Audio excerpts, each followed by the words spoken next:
Good morning, friends. Liam Murphy back to rip a best ball mania today on Underdog Fantasy. For those who have been around with me for a while, you'll know that I drafted the winning Best Ball Mania 2 team in June 3 years ago.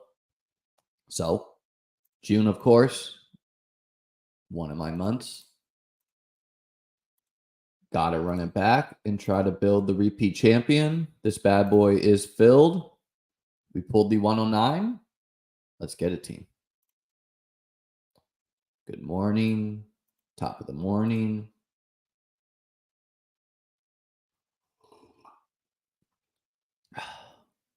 Got a little bit of coffee. We got our water. We're ready to build a winner. And I mean, very fitting. We pulled the 109. I am pretty sure that was my draft spot when I built the winning team in Best Ball Mania. But let's check it out.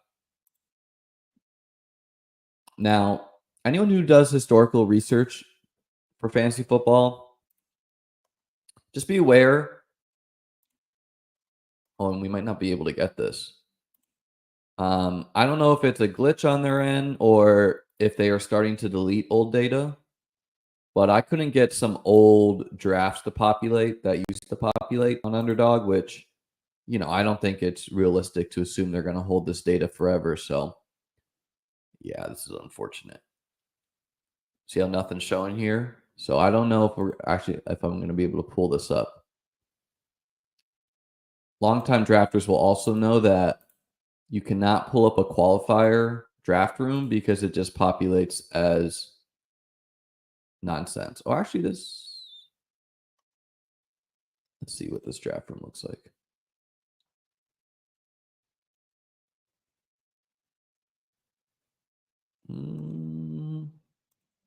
This actually might be it.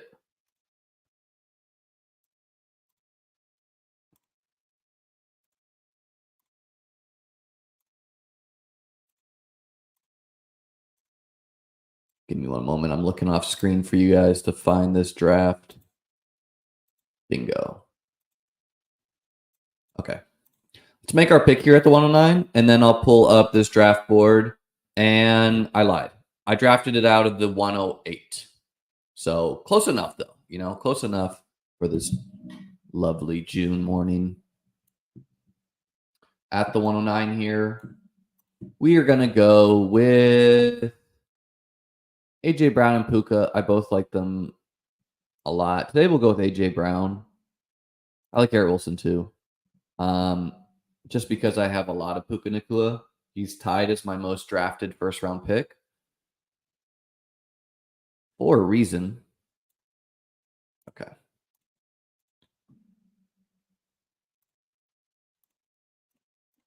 So this is the winning BBM2 build here. Yes, there's a lot of running backs, obviously, in the first round. It's a different landscape.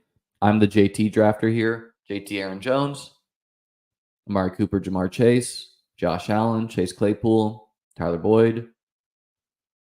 Josh Allen drafted after Mahomes that year again. Damian Harris. What I pointed out yesterday on Twitter is I drafted Chase. I drafted Boyd.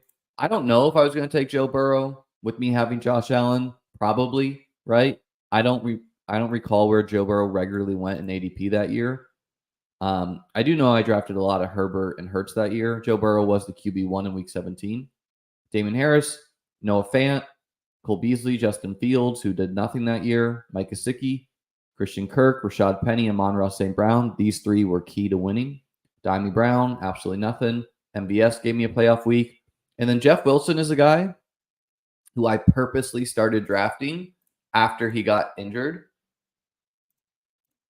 because I knew other people would not be drafting him. Now I am back on the clock. We got A.J. Brown.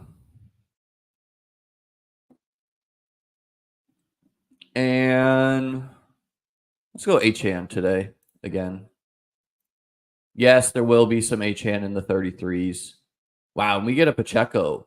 I mean, Okay, I reached on Achan. He reached on Pacheco.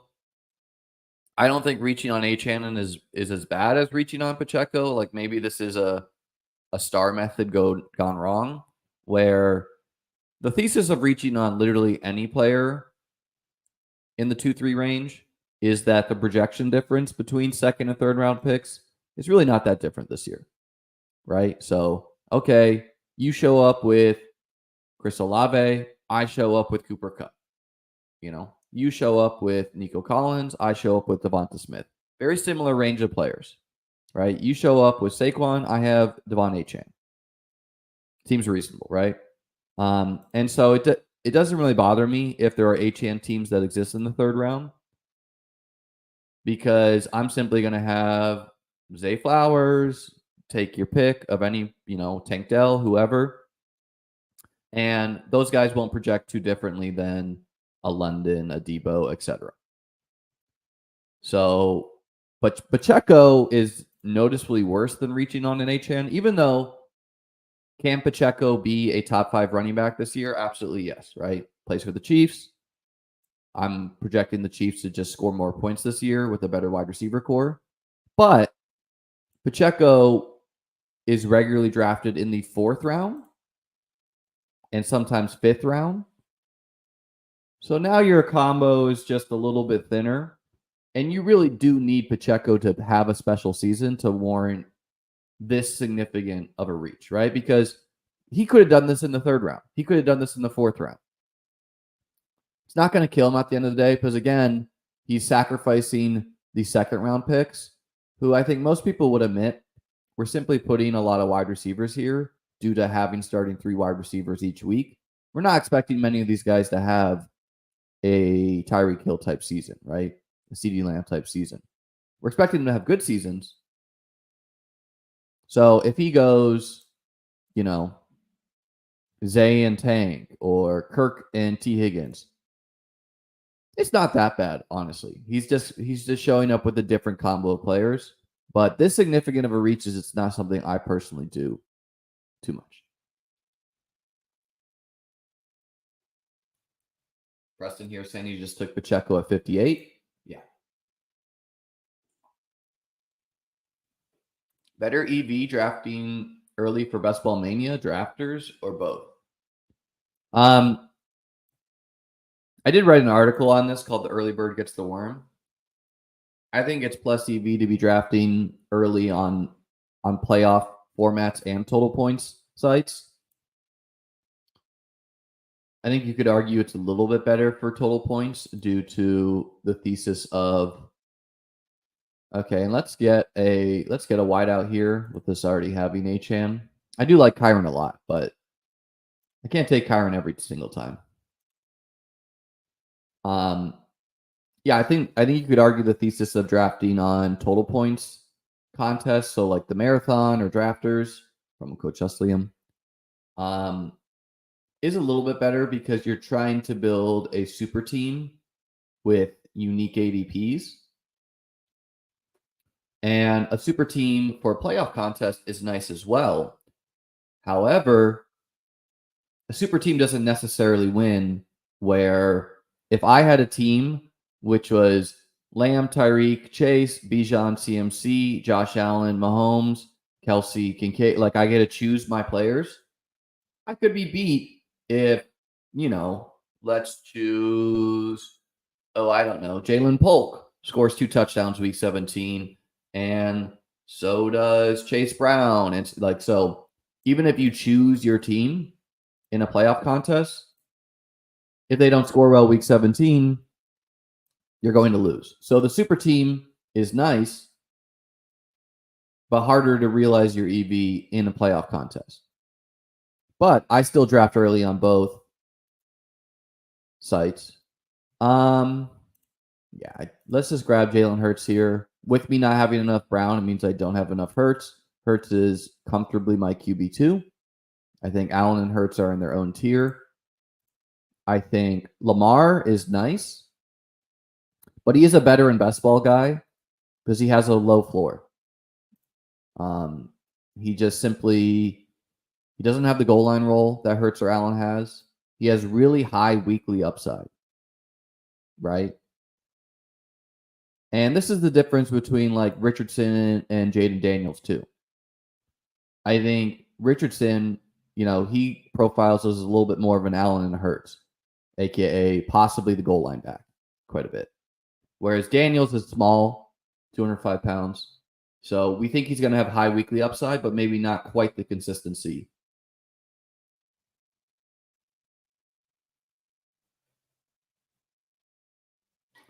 I should start rocking BBB clothing to rep your brand. I definitely need to create a logo,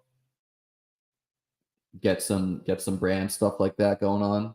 Shakir and Samuel exposure quite a bit. I quite like building teams where you take a detour and then you get those guys as your wide receiver 5, sometimes your wide receiver 4 even.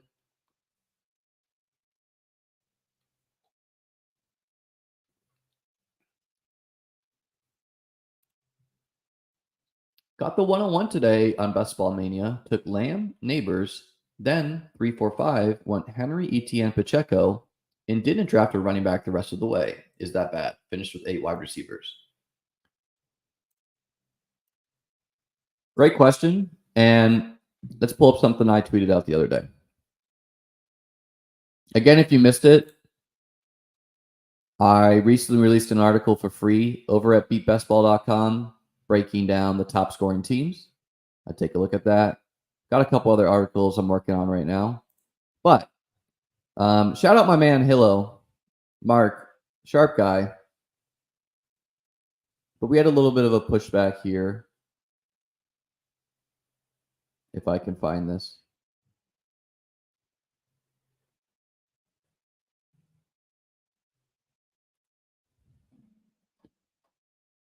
Mark's a sharp dude, and he tweeted out, theoretically speaking, 3 running back builds are not only viable, they're optimal.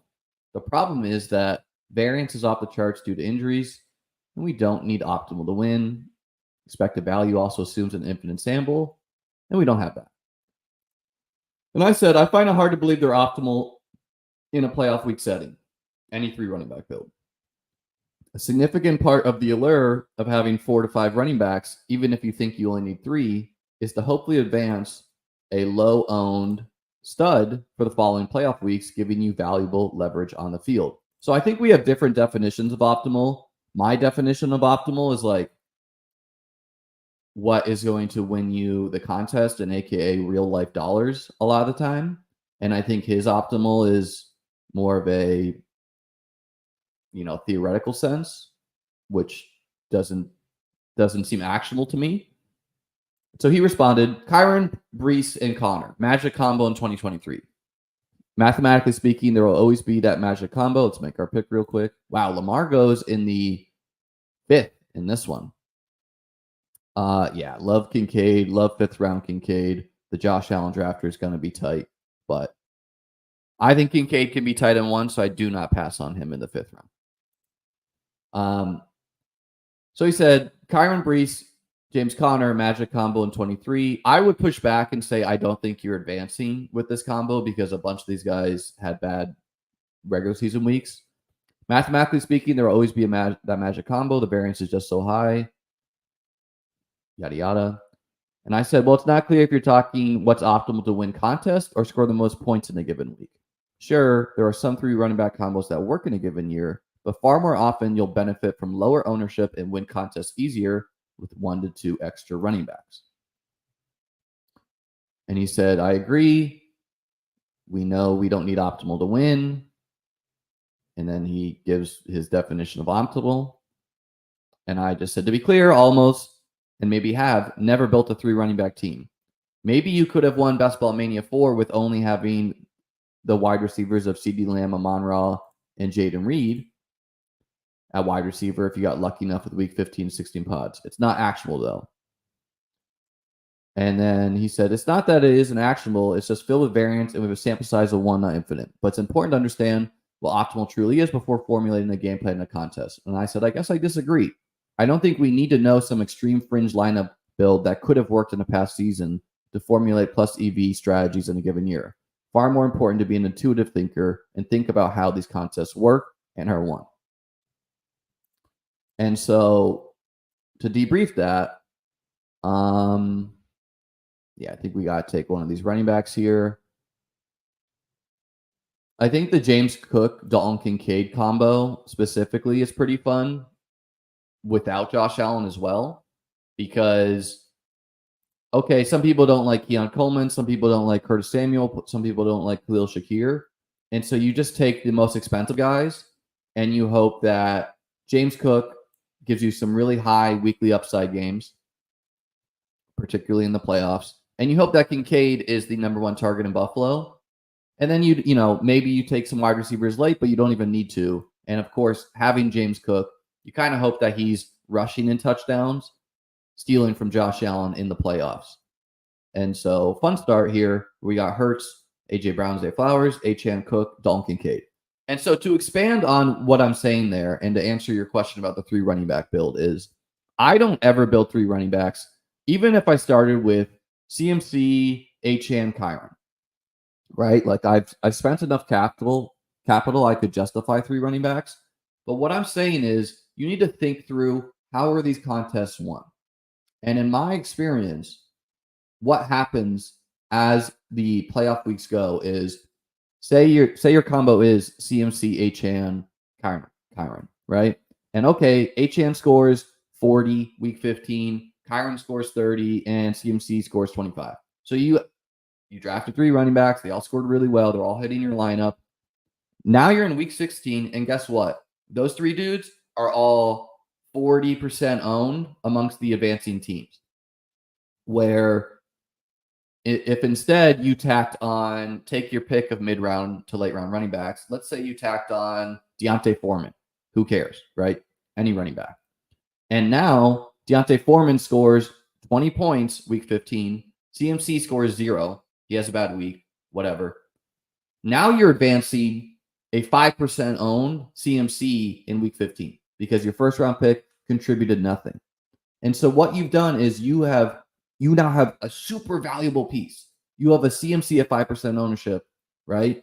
So by tacking on extra positions, and this is why I usually like at least 5 running backs, unless I really have gone overblown, you just give yourself more outs to have lower owned pieces later in the contest, right? Like a significant reason for why I won Best Ball Mania 2 is Jamar Chase was only 5% owned, 5 to 10% owned. I don't quite remember, right?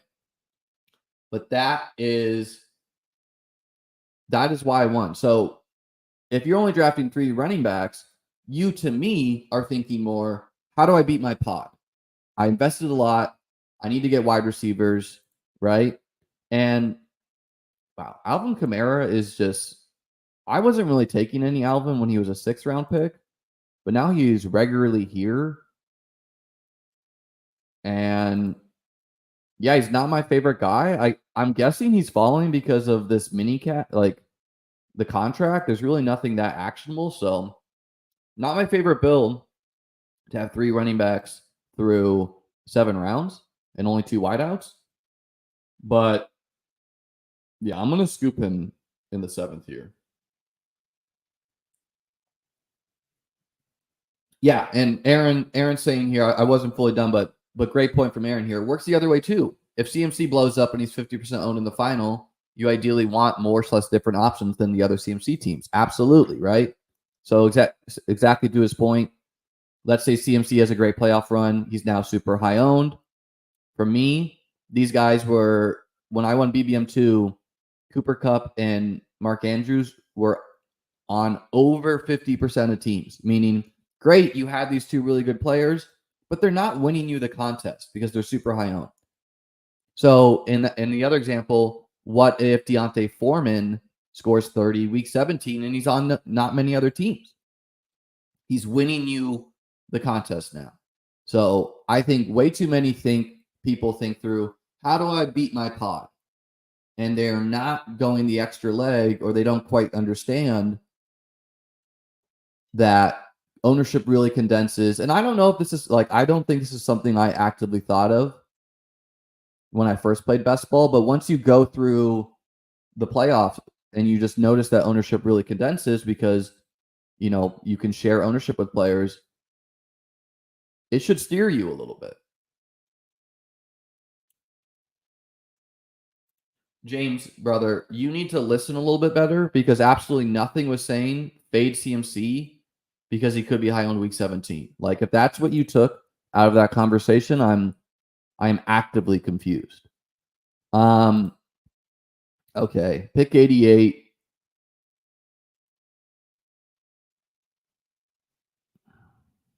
Let's go Jake Ferguson, be done at tight end, and get some week 17 correlation. We're gonna have to go volume at wideout.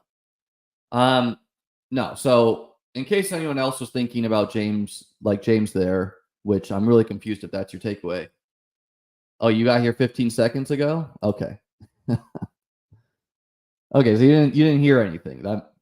That's I guess makes more sense. Anyways, no, I will never build 3 running back teams, and I don't recommend you do either. 4 is the minimum for me, and more times I'm building 5, just because you want guys to alternate hitting your lineup in the playoff weeks so that you can get lower owned studs and or lower owned darts in the finals. All right, let's get to some comments now.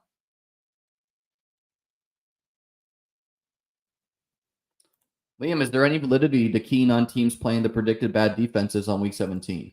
Yeah, Ryan, I'm going to have an article on this because it's an edge I do try to tackle, right? It's a micro edge, but I try to attack micro edges, and I tweeted out my Best Ball Mania 2 exposures the other day, and if you go back and look at that, you'll notice that 2 of my highest owned running backs were Chris Carson and Rashad Penny, 2 Seattle running backs, specifically because they played the Lions week 17, and I thought the Lions had a really bad run defense and defense in general. And guess what? That was key to me winning because Rashad Penny was a huge part of winning. So I do try to attack on spots, like week 17 spots, and I'm going to have an article just breaking down the games and my favorite spots there. Be careful of the BBB logo, Lonzo Ball's. Hey, maybe he'll adopt me, you know? Yeah, I was thinking I need to beat my pod and make the playoffs to have a shot with that entry. Yeah, I mean, look, a lot of people stop there. They like to say things like, oh, well, if you don't make the playoffs, you don't make money. Okay, no debate here. Sure, you do need to make the playoffs to have a shot to win. Or they'll say things like, forgetting my point right now. They'll say like, oh, that's a really thin thing, you know? And you're like, yeah, no debate, but you got to go the extra step sometimes.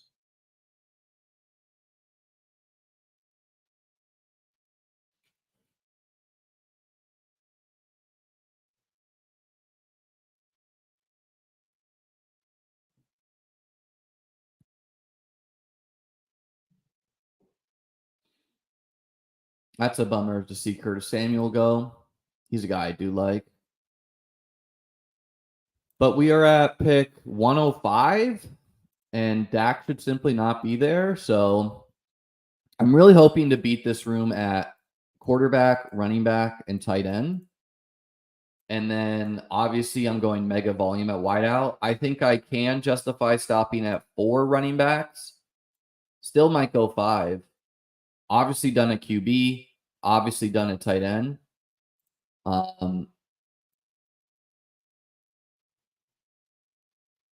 9 more picks to play with. So I'm either ending up with 10 or 11 wide receivers. I don't know, sorry. 10 or 9 wide receivers. And I think in general I should probably be building 4 running back a little bit more often with this group. And this just shows you the challenges of, okay, I grabbed an elite tight end. I grabbed an elite quarterback. I grabbed an elite tight end. I grabbed a high drafted running back. All of a sudden, you're facing on only having 2 wide receivers, and I'm really going to need to find some solid hits here.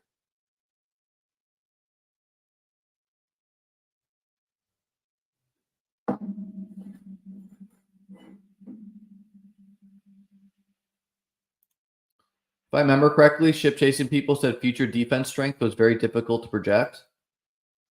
Again, I'm saying it's a micro edge, right? And I don't just look at, hey, this team was bad last year, because there's a lot of nuance to it.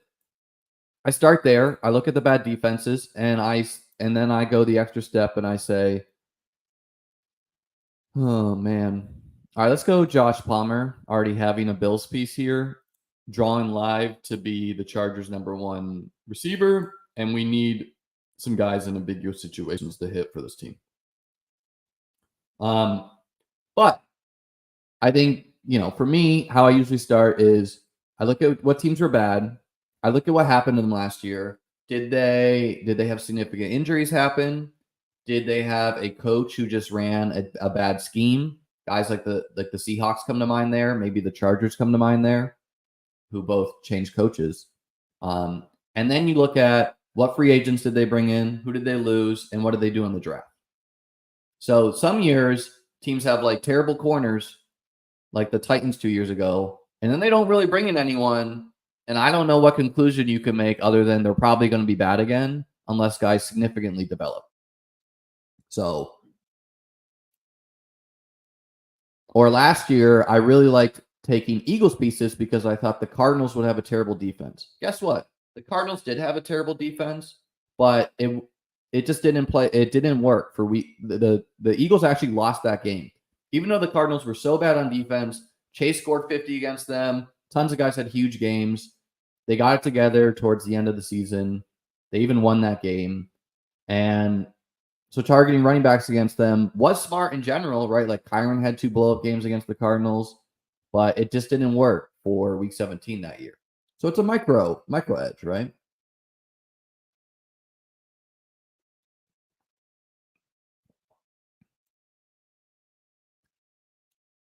You just joined a draft. You took St. Brown with the first pick overall.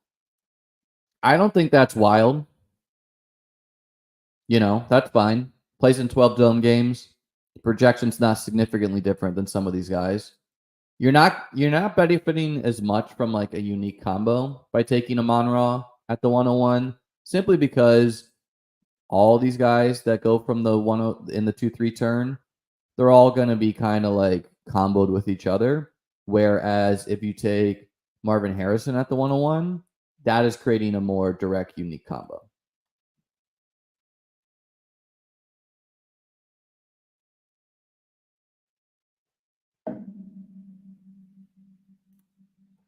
Do you ever draft 8 running backs on sites like Drafters since it's 20 rounds? I did a draft earlier today and waited pretty late to get Brian Robinson as RB1 and ended up with 8 running backs. Really like the team though. Yeah, I do draft some 8 and even more running back teams sometimes. I will note though, from my article, they haven't done that well in the past. 8 running back teams last year were only on 2 teams out of the top 100. 8 running back teams 2 years ago were only on 3 teams out of the top 100. So they aren't doing that well, but that doesn't necessarily mean that's descriptive. So I don't formulate my full plan based on what worked in the past.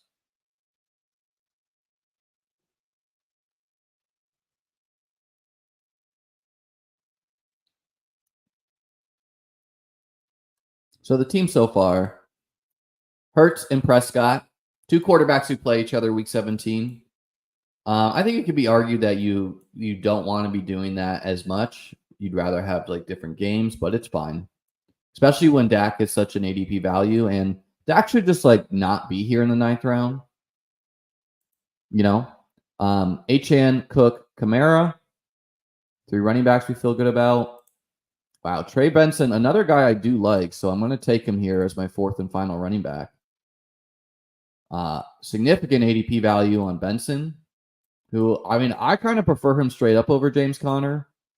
Sure, maybe James Conner holds him off. Maybe he holds the goal line role, but Benson, explosive, 2nd running back taken in the real NFL draft.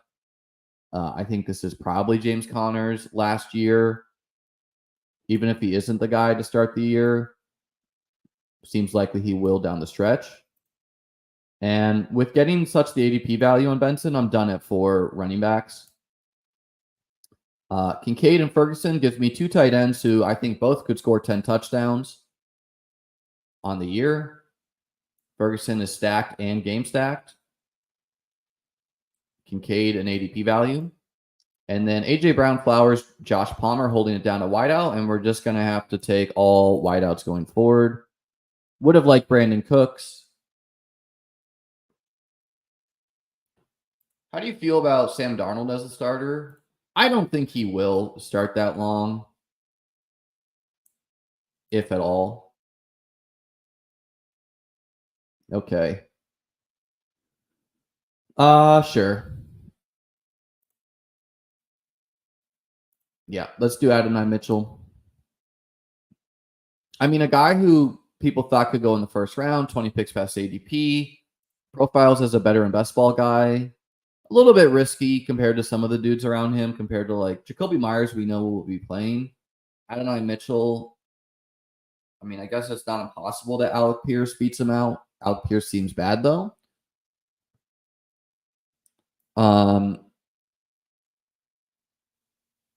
So, yeah, I don't build many teams this running back heavy to start or this thin at wide receiver, but it definitely can work, right? We need AJ Brown to be in the discussion of the wideout one.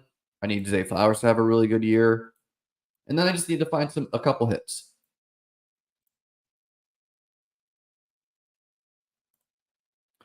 How often do you think is appropriate to put Devonta Smith with CD at the 2-3 turn? Feel like I'm doing it too much.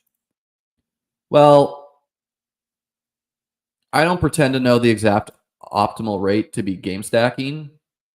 I can tell you, though, last year, CD Lamb was paired with Amon-Ra 20% of the time compared to his peers, which was his ADP peers, Amon-Ra's that is, roughly 10 to 8% of the time. So I think it's fine to do occasionally. It will get to a point potentially where it's being done too much by the field. So I wouldn't, it's not something I would do always, for sure. I would not. And I don't, right? But I can't tell you the exact, like, this is how many times you should do a game stack, because I don't think really anyone knows that. Surprised you didn't go Myers over Mitchell, considering correlation with Kamara. Yeah, I thought about it.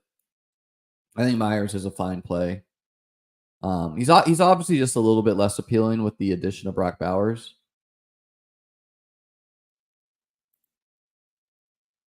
And even though he had a good year in the touchdown department last year, scoring 8, that's like, he slowed down the stretch. So, and just the Raiders offense versus the Colts, I'd rather have pieces of the Colts. But it's not that's not a spot where I'm always doing this or I'm always doing this. And I don't think you should either. I don't think you should always be like, I'm always creating the game stack.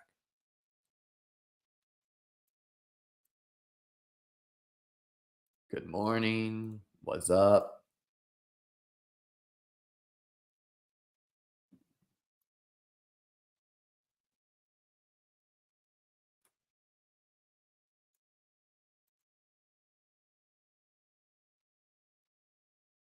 It's kind of a fun 4 running back build where Achane, Cook, and Benson are all kind of like home run hitters.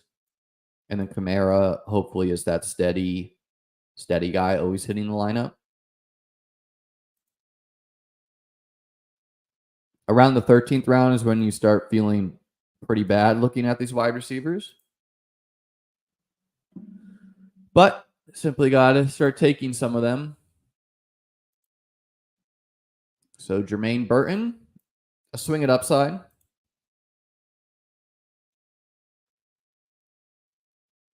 I like his free, fellas. Come on now.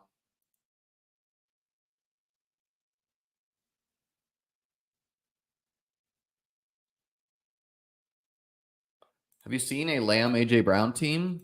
I highly doubt that exists. That's impossible. It just is.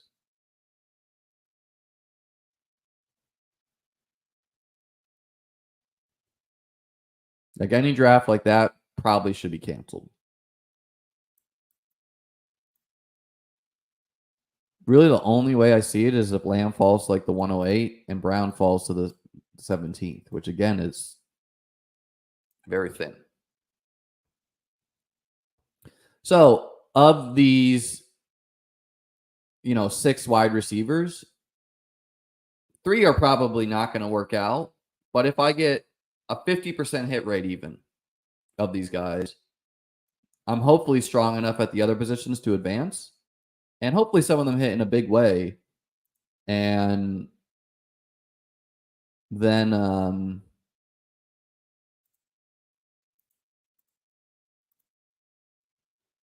right, we're gonna do Demario Douglas this time. I'm updating my ranks later today, by the way. He's been getting some steam and he correlates with Josh Palmer. I've taken him in the 18th round, so don't particularly love grabbing him in the 14th, but I found myself taking these 3 rookie guys just like a lot, and I don't want to always have them over the expense of these guys.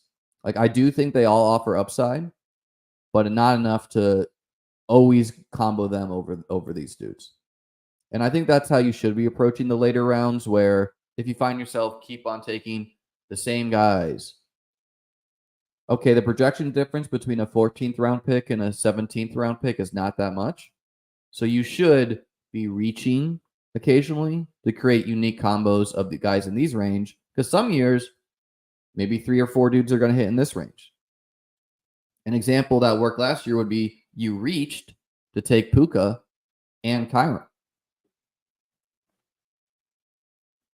Jermaine Burton feels like a smash incoming. Yeah, it feels like he should be solid. What we especially like about him is that it sounds like character concerns are part of the reason that he dropped in drafts, not talent. And so when a good team takes a guy with character concerns, which Rashee Rice was as well, they can really hit, right? Because he already has the quarterback situation figured out.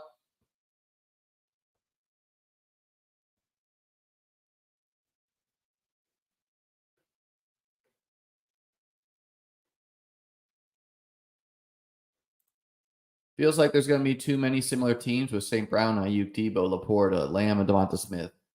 I mean, yeah, but keep in mind the finals field is only roughly 500 people. So even if there are a lot of those teams, it's very unlikely there's going to be a lot of those teams in the Week 17 finals. AKA, what are the pieces that advance those teams to the finals?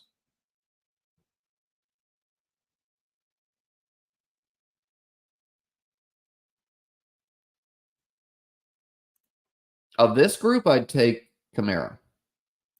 But I mean, Kamara clearly seems to be falling in ADP to the 7th. And I think that's just the contract. So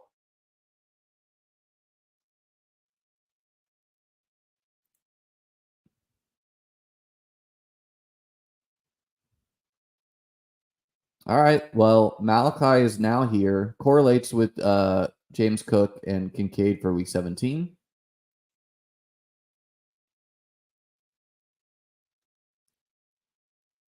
It fights my own uniqueness a little bit, but that's not the biggest deal. And with me taking what's most likely going to be a lot of rookies here, it's kind of nice to have the veteran in Douglas.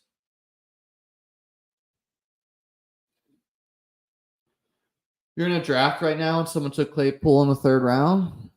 Someone's got to pay the rake.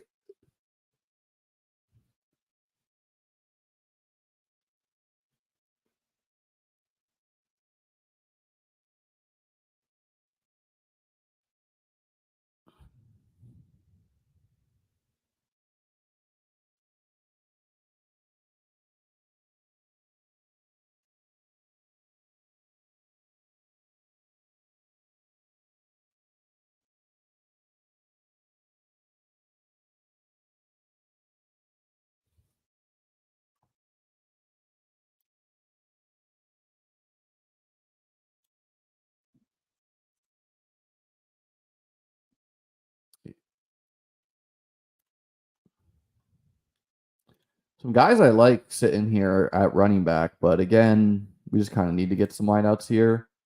And I quite like Demarcus Robinson.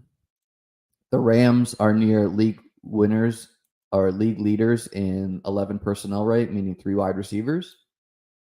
And so getting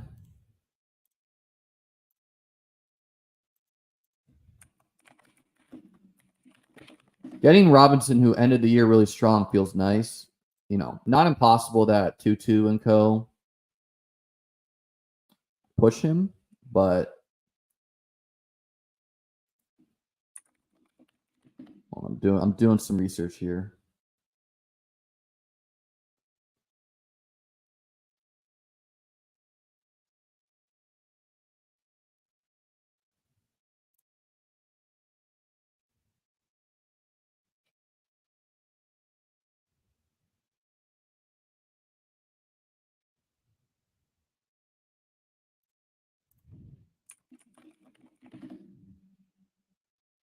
Jalen Tolbert being regularly taken as the wide receiver 3 in Dallas, and I'm just not convinced it's going to play out that way.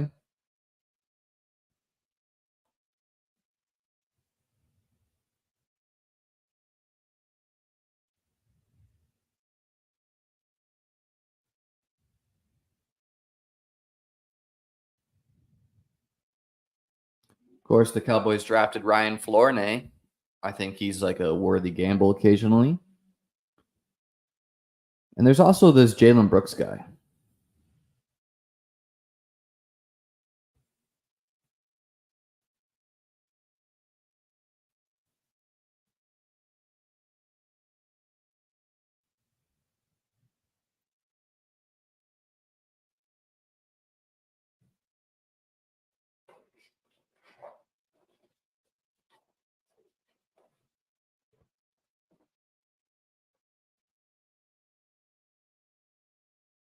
Brandon Cooks is dust? Question mark. No, I think Brandon Cooks is. I like Brandon Cooks quite a bit. But he is what he is. He's going to be a higher ADOT guy at this point of his career, and as soon as he loses a step, he could go to 0 pretty quick. He's not going to if something happened to CeeDee Lamb, Brandon Cooks is not going to walk into a 30% target share. That just won't happen.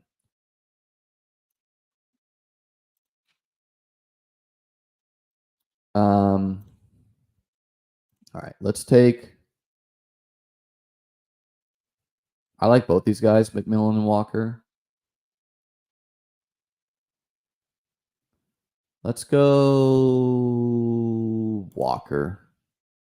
I have more McMillan, so I want to even that out. I also like Zay and DJ Chark.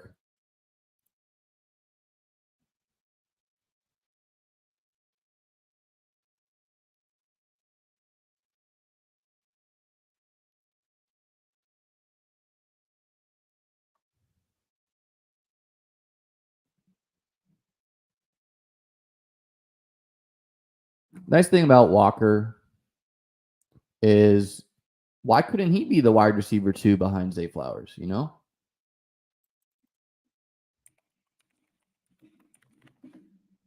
You're betting against Rashad Bateman. You're betting against Nelson Aguilar. Spears or Pollard? Straight up, I prefer Pollard, but at cost, I think you could argue Spears. They're viewed the same to me, though. I think Pollard's more likely to be the goal line back. He's also the guy more likely to go to 0 if he doesn't work out.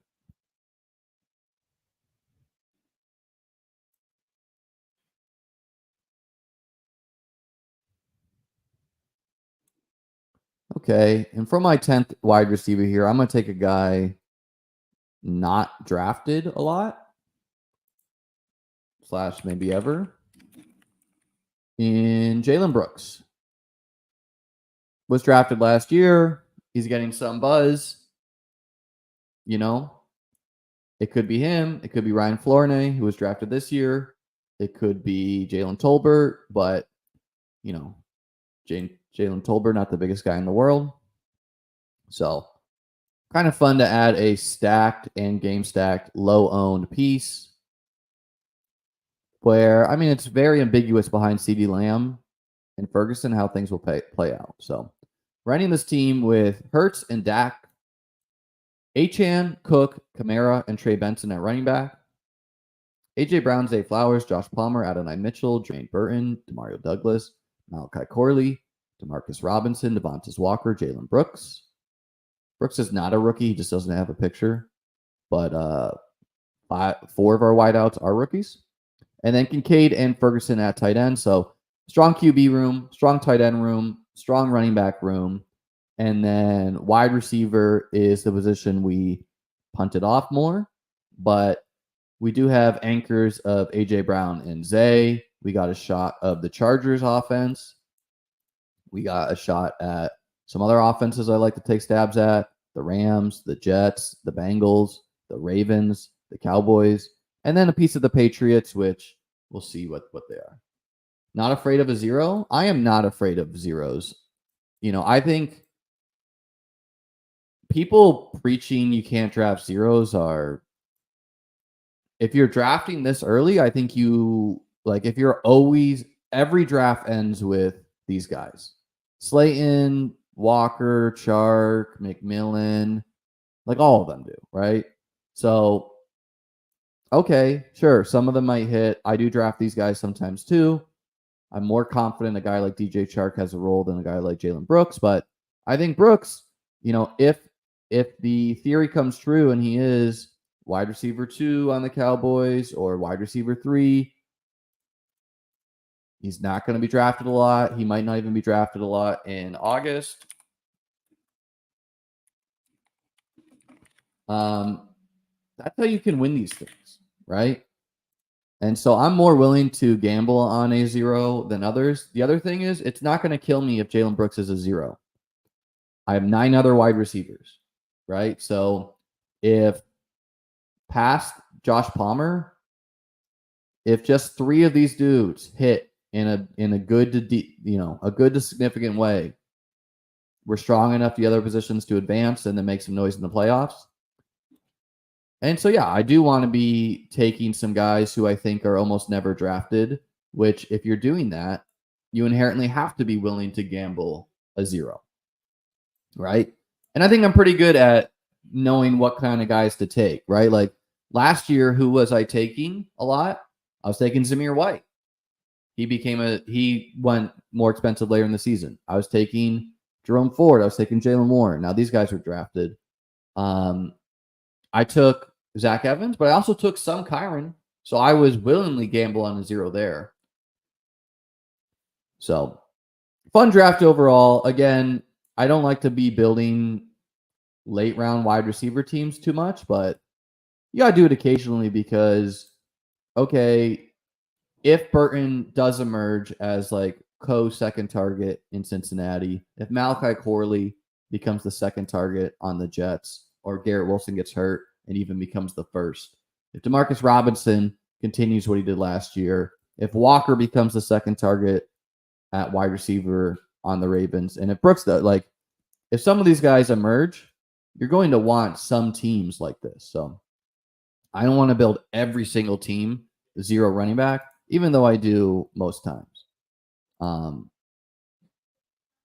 Let's find one. These teams all have. This team's more of a later running back investment where I went Garrett Wilson, Marvin, Zay, Worthy, Rome as my first 5 wide receivers, and then I took Curtis Samuel to pair with Josh Allen, and I got Demario Douglas in the 18th round, who I just took in the 14th, right? And then I built a later round running back group with James Conner, who's not my favorite dude, but I do want some. Brian Robinson, Eckler, who I don't really like at all, but kind of a tear break after him. Wright, Ray Davis, Chuba, Braylon Allen. So I more went the punting at the late round running backs. And then Ferguson and Schultz, 2 tight ends attached to good offenses with Josh Allen and I think I wanted Drake May, and he just got drafted. So your QB2 is not too important when your QB1 is Josh Allen. Anyways, guys, can't be afraid to get unique when you have to beat almost 700K teams. Yeah, and again, it's not a perfect way to think of it for Best Ball Mania 5 that you have to beat 700K teams. You should more be thinking, how do I beat 12 teams, or how do I beat 10 other teams? And then how do I beat whatever the size of the week 15 pod is, 15 people? And then how do I beat 15 people? And then how do I beat 500, right? Which is a different question than how do I beat 700,000 teams? Because yes, you need to be the best team out of 700,000, but you don't need a guy who is so off the wall because the final side is only 500 people versus a total points contest. I would be more willing to draft absolutely off the wall guys. Like one year I drafted Jeff Driscoll. I was literally one of the only teams in the whole of Best Ball Mania to draft Jeff Driscoll, who was tight end eligible, but played quarterback. So he was the Taysom Hill thesis, but not drafted. And I actually made the playoffs with that team. It felt good, but again, I needed Jeff Driscoll to play quarterback week 17 to really get paid off from it, right? So, all right, guys, I hope you enjoyed this stream. Please do subscribe if you enjoy these free streams and like the video. I'm on the road to 5K subscribers. We'll do something fun once I get there. And check out beatbestball.com. I got some more articles coming down the pipeline. Got a couple free ones for you to check out as well. Peace out.